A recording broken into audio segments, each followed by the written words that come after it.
Alright, welcome back to another seasonal anime look through. It's spring 2024, and just by first glance, a lot of these are huge anime that are coming back for another season. So let's get started. As always, I'm only gonna talk about season 2s and new seasons and stuff very briefly and just skip over the ones that I don't know much about, but there's a lot of them. The entire row of these is new seasons of anime I like and have seen, with the first one being That Time I Got Reincarnated as a Slime Season 3. Personally, I don't think I even watched Season 2. I really enjoyed Season 1 Part 2, but I don't know why I stopped watching in Season 2. I don't know if it was good or not, but for any hardcore slime fans, I'm assuming you're really happy with this. And then the next one is the next part of Mushoku Tensei. I'm gonna be honest, I never finished Season 2 Part 1 of Mushoku Tensei. I even talked about it in my Best Anime of 2023 video. But I was watching so much anime at the time, or in that season, that I just literally couldn't finish a single one. Actually, yeah, that's a great point I wanted to talk about, is I haven't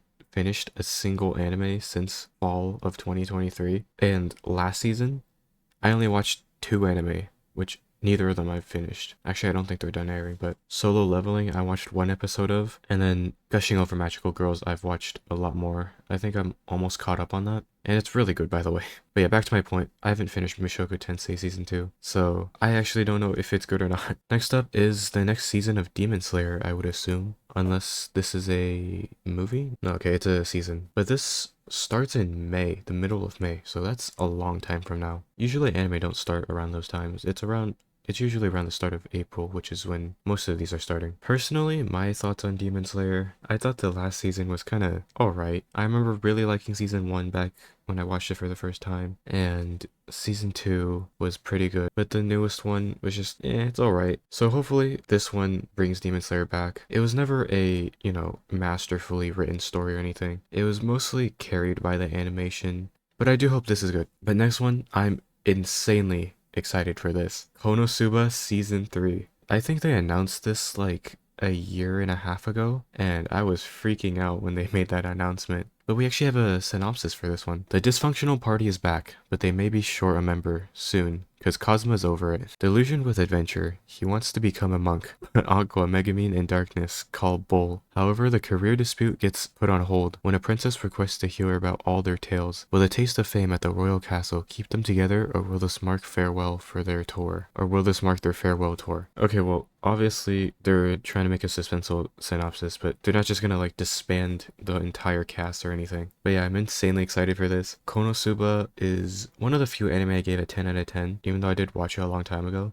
I think it still lives up to the 10 out of 10. Next up is My Hero Academia Season 7. I dropped My Hero Academia a few episodes into Season 5, and I didn't even know there was a Season 6. I feel like it's fallen out of relevancy after probably the whole TikTok fandom thing, and then now My Hero fans are seen as cringe. But yeah, for any My Hero Academia fans, there you go, there's your new season. Alright, and then we have our first new anime, Kaiju number 8. I'm surprised the most popular new anime this season isn't an isekai fantasy with like a really long title. That's the next anime, but let's read the synopsis. In a world plagued by threatening creatures, known as kaiju, Kafka Hibino, inspired to enlist in the Japan Defense Force to defend them. Let's wipe out the kaiju together. Kafka pledged to his childhood friend Mina Ashiro. Over time, life circumstances forced them to go their separate ways and caused him to abandon his lifelong ambition. He found himself employed by Monster Sweeper Inc., a professional cleaning company that specializes in cleaning up aftermath of kaiju battles. Meanwhile, Mina Ashiro is the captain of the Defense Force's 3rd Division.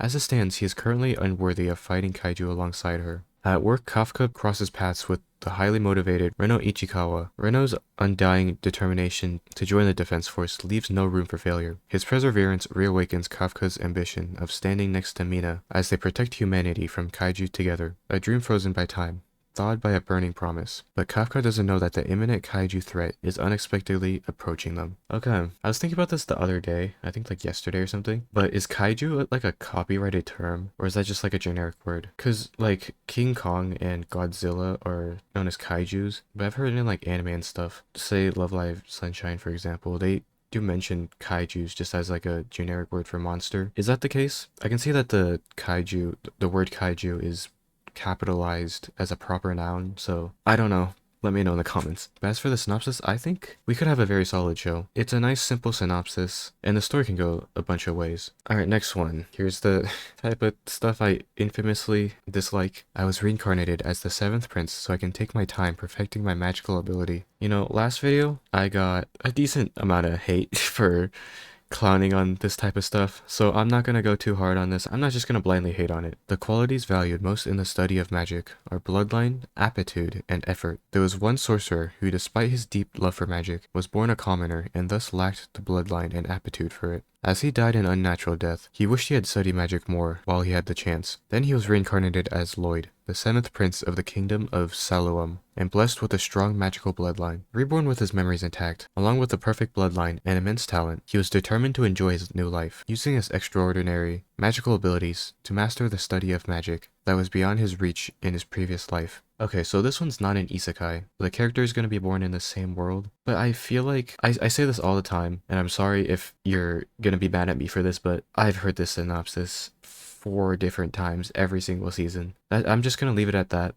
I'm not going to go too hard into shitting on it, because it could be good, we never know. But yeah, probably not one I'm going to watch unless everyone starts praising it or something. Okay, next we have our first actual isekai, Chillin' in Another World with level 2 super cheat powers. Okay, level 2 is interesting. Usually it's level 1 or level 100. It's never anything in between. The magical kingdom of Klyrode summons hundreds of heroes from other worlds every year to fight in their wars against the Dark One and his army of powerful demons. Banaza is one of those heroes, summoned by the royal capital, Paluma. But something's not right. Banaza is only an average merchant. He has no magic, no fighting ability, and his stats are abysmal. Worse, a mishap leaves him unable to return home. Rejected as a hero, and stranded in another world, abandoned to the far reaches of the kingdom by a cruel king who just wants him gone. Banaza's fate looks pretty bleak, but what will happen once this failed hero candidate finds himself with super cheat powers once he hits level 2? Okay, so this sounds sorta like Rising of the Shield Hero, I guess, but I liked Shield Hero a bit, so if this is anything like that, then it could be good. Okay, next up is Spice and Wolf. I don't know if this is a season 2 or season 3 or whatever. I haven't seen Spice and Wolf. Or this could be a spin-off, I don't know. But we can read the synopsis. Lawrence is a traveling merchant selling various goods from a horse-drawn cart. One day, he arrives at the village and meets a beautiful girl with ears and a tail of an animal. Her name is Holo the Wise Wolf, and she brings bountiful harvests. She wishes to return to her homeland, and Lawrence offers to take care of her. Now the once lonely merchant and the once lonely Wise Wolf begin their journey north. Okay, what this sounds like is a remake. Because I didn't know this until, I don't know, a few months ago, but I think Spice and Wolf, the anime, is from like 2009 or something. So this could be a remake. Okay, yeah, according to this random Google people also ask question, it is a remake. Next up is An Archdemon's Dilemma. How to love your elf bride. Zagan might be the most feared evil sorcerer, but when it comes to social interactions, he's the most inept. All those days studying the dark arts won't help him when he falls in love at first sight with Nephilia, the beautiful elven slave, and spends his entire fortune to purchase her. With no clue how to talk to each other, an awkward arrangement for bumbling sorcerer and timid elf begins. Okay, you know what? This actually doesn't sound that bad. This is a fantasy romance. I'm assuming it's gonna focus mostly on the romance, but just in a fantasy setting, which, well, I can't think of a single anime that does do that. So in my mind, this is pretty unique. I might give this a chance. Next we have As a reincarnated aristocrat, I use my appraisal skill to rise in the world. Our protagonist, Ars Lovent, was reincarnated in another world as the young son of a minor noble who owns a small domain. Ars was not particularly strong or intelligent, but he was born with the appraisal skill that's able to see others' abilities and statuses. He uses his skill to find the best hidden talents in the world to make their small, weak domain into the best. An isekai tale about unification is about to start, featuring the kind-hearted Ars and the unique talents he manages to find. You know what this reminds me of is Yago, the CEO of Cover Corporation. I don't know why. Maybe it's because, like, he was a businessman. This guy's an aristocrat. He tries to find people with talent in needing of a platform. And this guy tries to find people with talent in needing of a power, I guess. I don't know, to me, that's what it sounds like. It's like loosely inspired by, but that's a strange thing to be inspired by. But maybe this is just like an isekai take isekai fantasy take on a person trying to make an idol agency. I don't know. Next one is God's Game We Play. Now, before reading the synopsis, I want to say that this looks exactly like a different anime that aired, I think, 2 seasons ago. Here it is, I found it. Liar Liar. This was kind of like a No Game No Life Tomodachi game kind of inspired anime, and that's what this sounds like. And the characters look very similar, you know. But the glaring difference is that this one isn't ecchi, which is our first one this season. The Ultimate Brain Game, Game of the Gods, was created by the supreme gods who had too much time on their hands. The first thing Reese, is that how you pronounce it? A former goddess who woke up from her long sleep declared was, "Bring me the best player in this era." Faye, a boy who is considered to be the best rookie in recent years, is the one who is nominated. The game of the gods that the two challenge is too difficult, and no one has ever completely conquered it in human history. The gods are fickle, unreasonable, and sometimes incomprehensible, and that's exactly why it's such a waste if you don't enjoy playing it with all your heart. The ultimate brain battle against the supreme gods by a genius Game Boy, a former god girl, and their friends begins here. Okay, to me that synopsis sounds pretty good, but the worrying thing about this is that with things like this, it could either be a complete hit or miss, just depending on how well it's written. Something like, you know, Squid Game is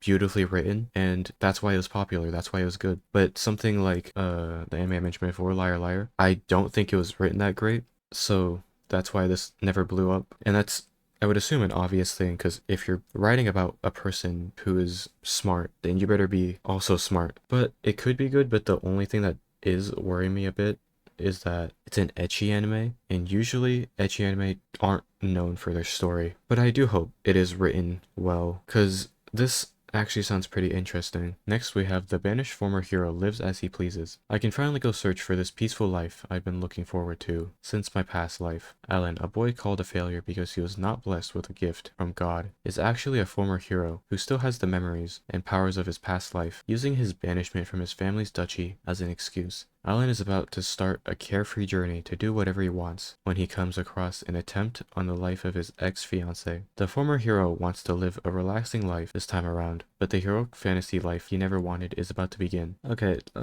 there's not really too much to say about the synopsis. It's very generic. Maybe that's just the fault of the person who wrote the synopsis, but I feel like I've seen this time and again, especially nowadays where since isekai is so oversaturated, people want to do like parodies of it and like different takes on how an isekai works, with a lot of them trying to do like a former hero's story. And I feel like that would be interesting to me if everyone didn't try to make a story about that. Okay, next one is not a fantasy. Mission Yozakura Family. Taiyo Asano has been on his own ever since his parents died, and the only one who seems to care about him is his childhood friend and classmate, Mutsumi Yozakura. But Mutsumi has a secret. She's the head of a family of spies, and on top of that, her brother Kyoichiro is dangerously protective of her. To stop Kyoichiro from killing him, Taiyo and Mutsumi must take the ultimate leap marriage, because in the Yozakura family, family cannot kill family. Okay, so this is Spy Family. This is basically kinda like Spy Family,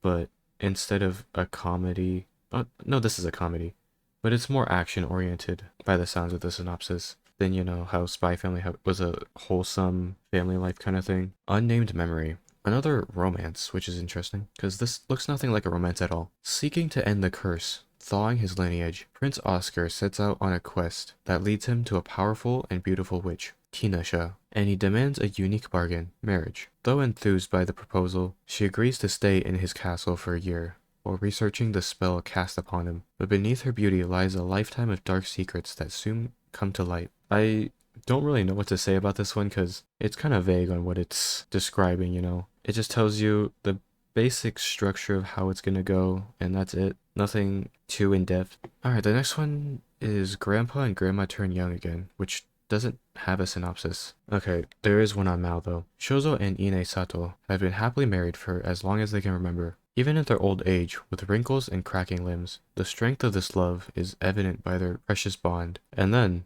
randomly one day, they wake up to find they are young again. Despite their newfound youthful and attractive bodies, Shozo and Ine remain the same as ever. Jisun Basan Wakagairu, which is, I'm assuming, the Japanese name of this, follows the young old couple as they go on their daily lives, spend time with family, and defy the expectations of the youngsters. Okay, I really like this. This is a unique concept that I can't think of one that's similar to this, but I think this is the one that so far that I'm most excited to watch. This sounds actually really good, just hopefully it's written well, and that's all we need. Next is Windbreaker, which I think is an article of clothing. Anyone who causes pain, who brings destruction, who holds evil in their heart will be purged by Bofurine without exception, where the average scores are the lowest, but the fights are the strongest. Furine High School is renowned as a super high school of delinquents. Haruka Sakura is a first-year student who came from outside the city to fight to the top. However, Furine High School has become a group that protects the town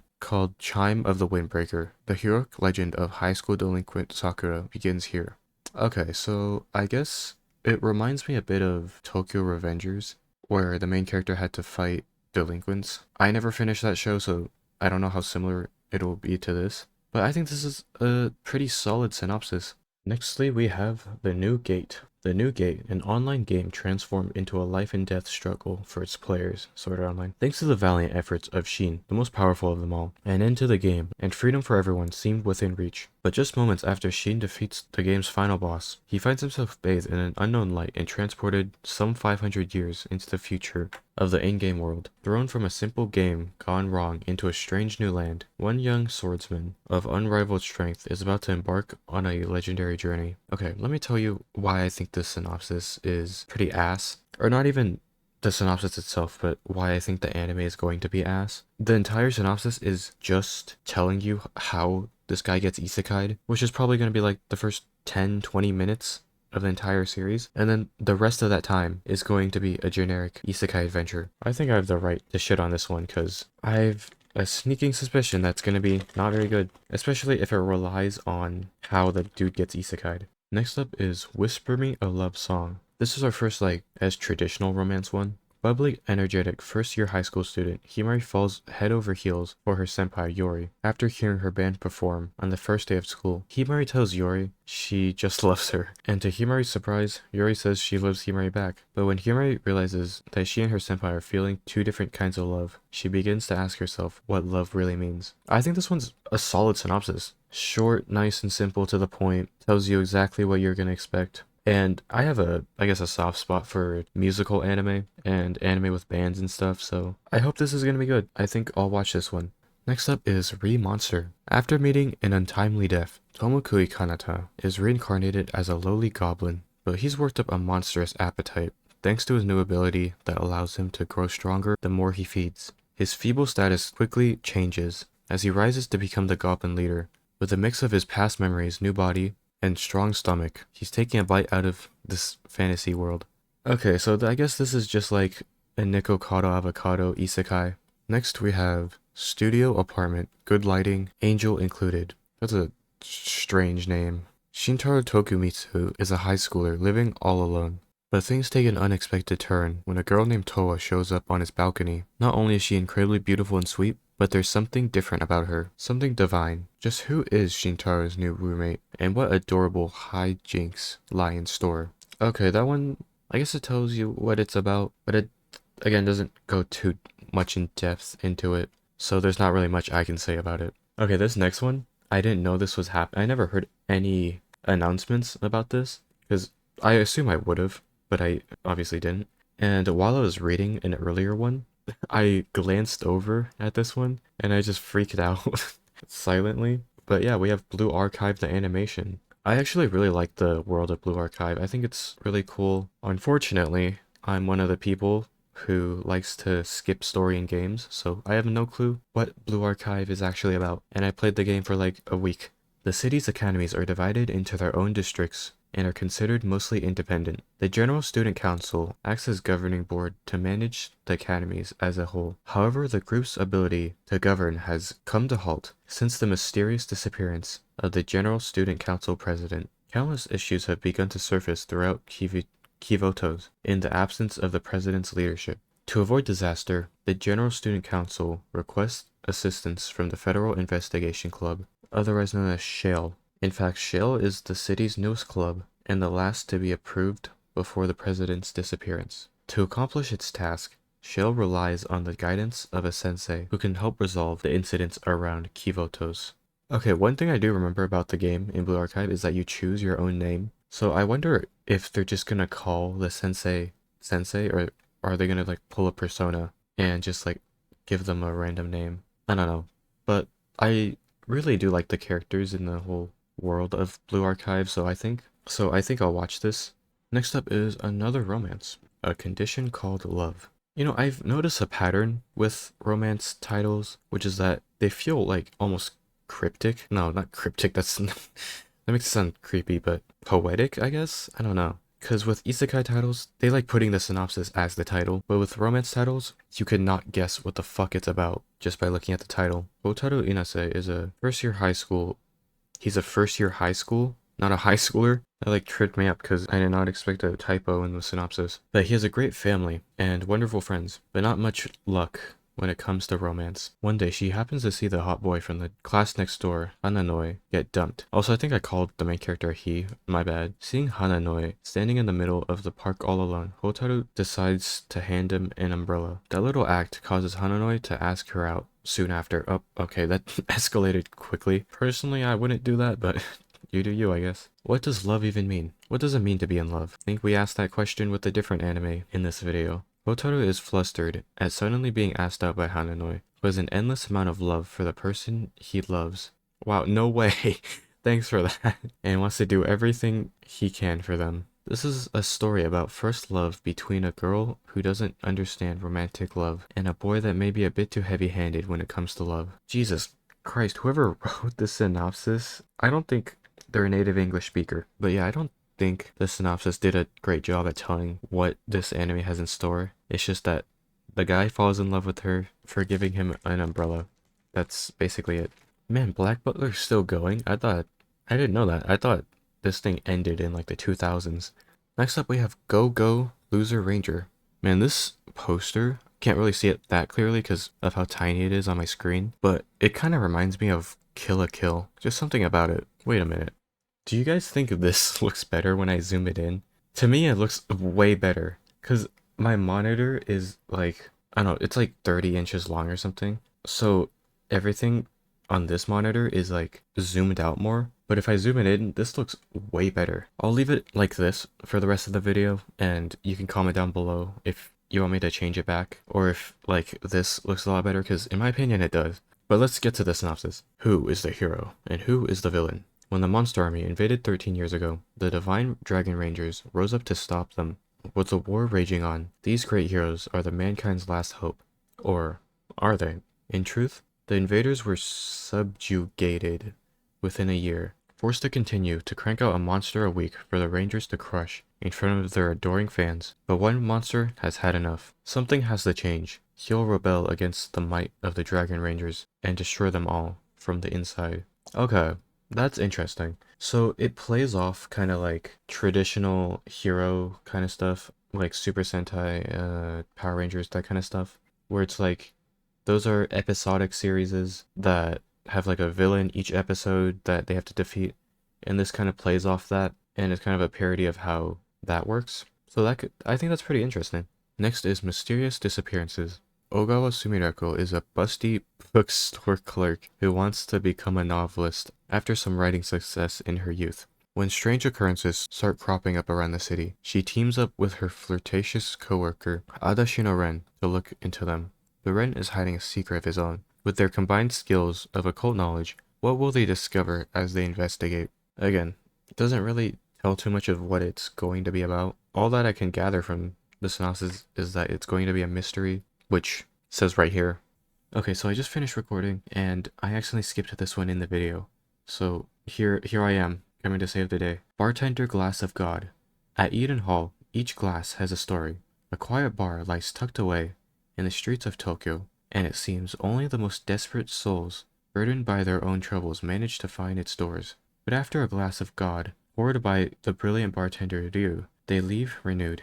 Ryu has a gift. He knows how to soothe the soul with a perfect drink. Who will he meet next? Okay, I like this one because it's very, I wouldn't say lo-fi, but like it's very chill sounding, and he pours it for like gods, I think. That's what it's trying to say. So that sounds pretty interesting. Next up is Vampire Dormitory. I want to become your thrall. A cross-dressing girl and doting vampire's dangerous cohabitation Cohabit cohabitation? I'm leaving all of that in. What the hell is that word? Anyways, it's about to begin.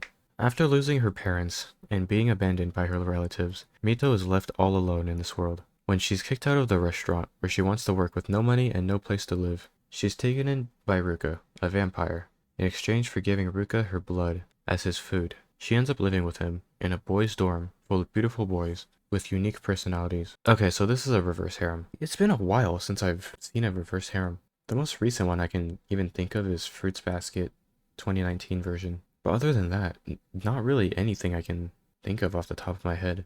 I'm gonna guess this is just for the people who want to watch hot guys and not for like an actual story. Next one is The Many Sides of Voice Actor Radio. Sounds pretty interesting already. I like the cover. Yuhi Yugure and Yasumi Utatane, high school classmates and co-hosts of a weekly radio program, paint a picture-perfect friendship for the listeners. I had to read that sentence like 4 different times because that's like a tongue twister. Yet in reality, they couldn't be more different. Their off-air dynamic is a whirlwind of chaos and insults.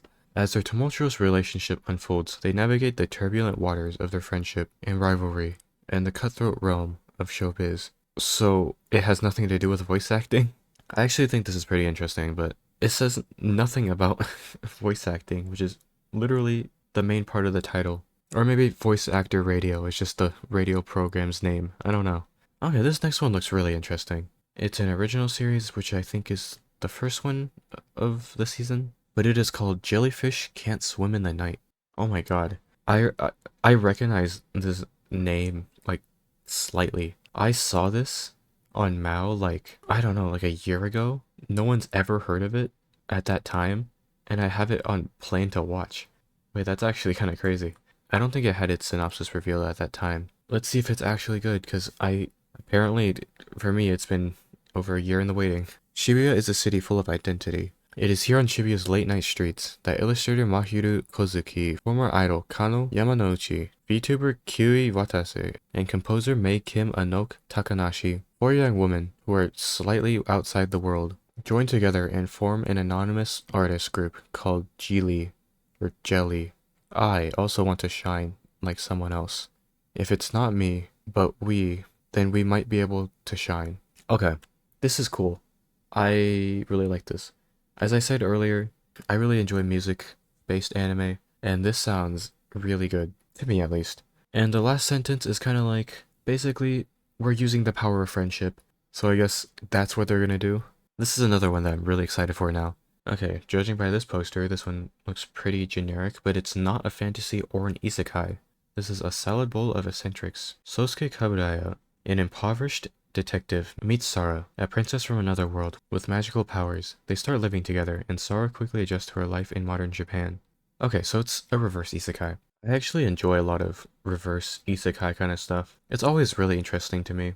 Although, now that I think about it, this reminds me a lot of Mishka Kobayashi's Dragon Maid, so hopefully it's not just trying to rip that off. But I always love anime that's like, this person comes to the real world, or modern Japan or whatever, and they try to like adjust to that kind of stuff. It's always interesting to me, at least for some reason. Next up is The Fable. This one has an interesting art style. This poster kind of looks like it's from the 90s or something, but it is an anime about organized crime, so I guess that's probably why. When you're an infamous prodigy hitman, known only as Fable, many things come easy. Being a normal person, however, isn't one of them. In fact, being told that he can't kill anymore for a while may just be the hardest job Fable's ever taken. Okay, I think this one's good.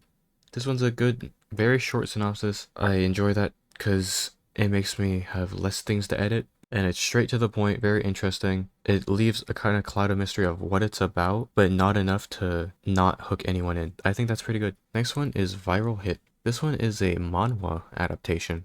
Interesting. Scrawny high school student Hobin Yu is probably the last guy you'd expect to star in a YouTube channel that revolves around fighting. After following some advice from a mysterious YouTube channel, Hobin is soon knocking out guys stronger than him and raking in more money than he could have dreamed of. Can Hobin keep this up, or will he eventually meet his match? This one is another one that I think is really good. Usually manhwa are really good, and if it's being adapted into a full-on anime, then it must be either really popular or really good. I'm definitely going to watch this one. Next one we have Yata Garasu. In the world of flying crow humans, Trouble is brewing. Yukiya, in all caps, is the lackluster second son of the regional boss in the North House territory. His younger brother has overtaken him in academics. He is no good at sword battle either. Not that this ever bothers him. So it comes as a shock when this boy, who claims to have no ambition whatsoever, is the one chosen to attend the imperial prince in court. What awaits Yukiya and his new master is intrigue, murder, a mysterious drug, and invasion from an unexpected enemy. Can they save the world of Yatagarasu? Three-legged crows of Japanese myth.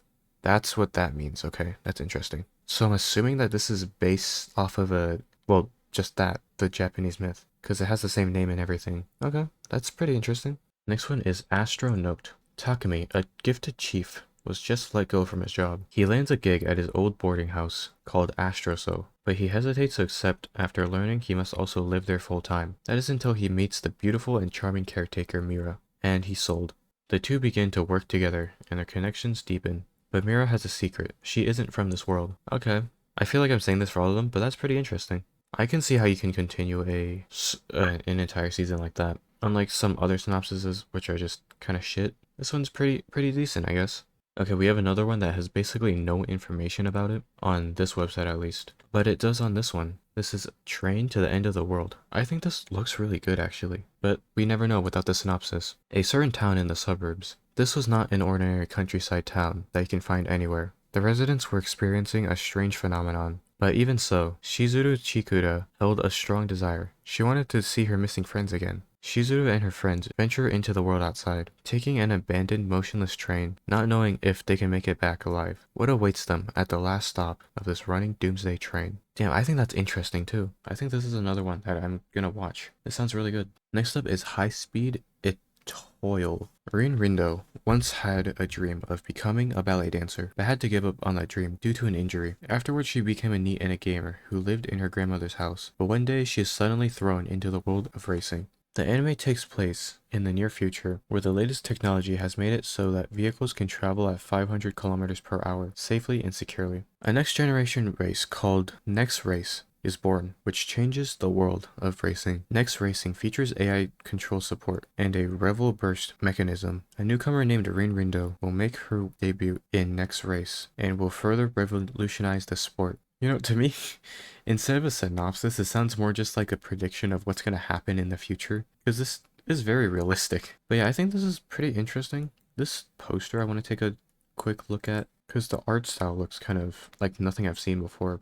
Yeah, look at that. Okay, this image can't zoom in any further, but that's not the same image. Where did it go? Here we go. Yeah, that's an interesting art style. The shading is it looks more like an illustration than an animation. Because usually, like, look at this. These look like gacha game characters. That's really interesting. Usually anime shade with completely flat colors, but the shading here is really detailed. But that's not what we're here to talk about. I'm getting sidetracked. Next up is Band Girls Cry. Another one that sounds perfectly to my taste. I love original series, I love music, the name sounds cool, but is the synopsis cool? The main character drops out of high school in her second year and aims at entering a university while working alone in Tokyo. I'm gonna be honest, I don't think that's how it works. Unless you dropped out of high school because you're really smart, but that wouldn't make any sense. I don't know. A girl is betrayed by her friends and doesn't know what to do. Another girl is abandoned by her parents and tries to survive in this city by doing part-time jobs. This world lets us down all the time. Nothing goes as planned, but we want to do something that we can continue to like. We believe there's a place where we belong. That's why we sing. Okay, that sounds pretty cool. So, I'm guessing the story is about kind of like a bunch of failures and stuff. People who aren't fully confident in themselves, all forming together to form a band. I think that's really cool. Next up is Tadaima o Kairi. Masaki Fujiyoshi is a stay-at-home spouse and parent. He has fought long and hard with feelings of being a burden to his loving husband, Hiromu. Due to the status as an Omega, I don't know what that means, and the difficulty they face to achieve this domesticity. When their son Hikari was born, the family moved to an area better suited for raising children. Wait a minute, how did they give birth to a son if they're both guys? Okay, interesting. Despite their newfound domestic bliss, the family's ties to their past are in tatters. There are people they left behind to pursue the creation of their happy family. And when they begin to return, Masaki and Hiromu aren't quite sure they have good intentions. Okay, this synopsis was pretty bad, I think. Maybe I was just zoned out reading this entire thing, but I can't tell what this is going to be about. which is what a synopsis should do. Next up is Token Rambukai Kyoden Moyuru Honoji. So this one seems to be like well, it says here, a stage play. The play follows Fudo Yukimitsu, the anthropomorphized sword that real-life legendary leader Oda Nobunaga received from his attendant Mori Ranmaru. Okay, so this is very historical, obviously. That's what the tag says. There's nothing I can really say about the synopsis, because it's literally just history. Next up, another one with no synopsis. What is going on? Okay, we have Rinkai, and it looks like it is a cycling anime. Women's bicycle racing was born during the post-war period of turmoil. It has been several decades since its short competitive history came to an end after only 15 years. Women's bicycle racing has been revived as the Rinkai League. With the birth of a major star who is active all over the world, many feel unprecedented excitement. The Invincible Queen Ibushi Silver Veteran, an athlete who has reached the pinnacle in other sports. The challengers came with only big dreams in their hearts, even though they had no experience in sports. So what I got from that is that there's one person who's really good at every single sport, so they decided to go into the bicycling league, and then everyone else has no experience in sports in the bicycling league. I don't know. Next up is Tonari no Yokai-san. This is our first slice of life, I think. Our cat might be turning into a Nekomata, a rural town where yokai, people and gods, live normally, mixed with a bit of warmth and occasional mystery. One summer, the 20-year-old cat, Buchio, suddenly evolves into a Nekomata. Questioning the reason for his evolution, he sets out to learn more about transformation. Together with the transforming Kitsune Yuri, Muchan spies on the crow Tengu Jiro as he performs his Tengu duties and begins to see Jiro in a new light. At the time, rumors of an unfortunate Nui begin to spread. I feel like this is one of the ones that I don't have anything to say about. Next one is Oblivion Battery. Iron-armed pitcher Haruka Kiyomine and the shrewd catcher Kei Kaname, aka the skilled general, were once an unrivaled monstrous battery duo in the middle school baseball world. They were both scouted by various powerhouse high schools across the nation, but somehow they both ended up at Tokyo Municipal Kotasashi High School, which wasn't known for baseball at all. On top of that, other star players who had lost to that duo in the past and completely strayed from baseball coincidentally also enrolled at that school, and their meeting sets everything into motion once again. Their high school baseball story starts now. Okay, I don't know anything about baseball, so it's kind of hard to say, but this anime, I just noticed, is done by MAPPA. So baseball fans, you're eating good tonight.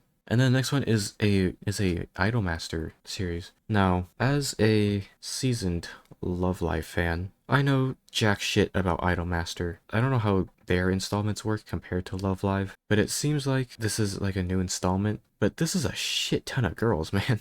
Is this just like all the previous characters, or are these all new characters? I don't know. Idolmaster fans, tell me in the comments. Next one is Shinka Leon Change the World, which again doesn't have a synopsis on this website. Like, I don't get how hard it is to just copy and paste it from Mal. Once upon a time, an unidentified enemy, the Unknown, suddenly appeared.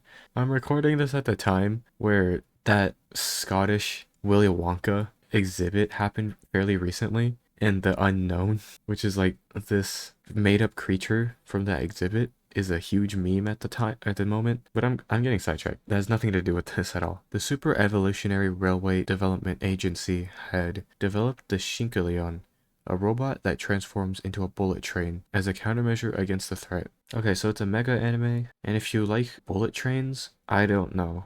I don't know if this is catering more towards mecha fans or train fans, but I guess if you like either of those, you might like this. Another one doesn't have a synopsis, Tonbo. This one is another sports anime. Tonbo Oi, the protagonist, lost both of her parents in a car accident when she was young and was raised by her grandfather, Gonji Oi, a fisherman on the island of Kagoshima in the Tokara Islands. Tombo learns to play golf using her grandfather's inherited number 3 iron on the island's 3 golf courses, which were built by islanders themselves. The story begins with Tombo meeting Kazuyoshi Igarashi, a former professional golfer who has come to Kagoshima in search of work. Okay, I don't know anything about golf, but I think this sounds pretty interesting. It's done by OLM, which has really good animation, but that marks the end of all the synopsises. Now we see which ones we're going to watch.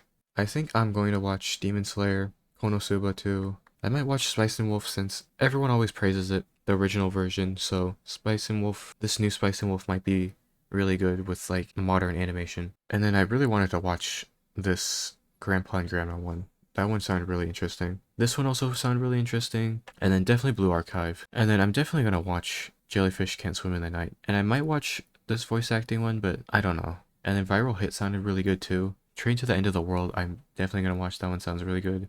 Band Girls Cry, I'll probably most likely watch that one. And I think that's it. So, as I say with every single one of these videos, I don't know how many that is. So, that's the end of this video. Thank you for watching.